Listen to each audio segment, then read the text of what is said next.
Në pikën e kalimit kufitar të KKV-s, para ditën e kësaj të hëne është bllokuar qarkullimi për shkak të grevës së doganjerëve grek. Pala greke ka ndërprer punën duke mos lejuar kalimin e automjeteve, duke nisur prej orës 7:00 të mëngjesit dhe deri në orën 11 të kësaj paradite. Si pasojë, në palën shqiptare është krijuar radhë e gjatë me automjete rreth 2 kilometër që po presin në kufi deri në përfundim të grevës. Greva nuk preku këmbësorë që kalonin pa bagazhe apo lëvizjet e mjeteve për emergjenca shëndetësore. Isha në Shqipëris, pa dhe se kam nënën këtu në Shqipëri, dhe takova që dhe u theva sot. Në rreth orës 8 këtu, nuk e dija, kujtova se ishte dogana greke, nuk do bëjnë dhe 5 në mëngjes me deri në orën 9. Ma tha, pasaj kënë ndryshoj orari.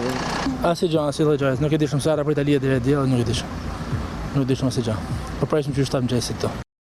Sipas të dhënave të shërbimit kufitar, gjatë 24 orëve të fundit janë përpunuar 8.098 shtetas në hyrje dalje, nga të cilët 3.931 në hyrje dhe 4.167 në dalje, si dhe 2.348 mjete në hyrje dalje, nga të cilat 1.019 në hyrje dhe 1.329 në dalje.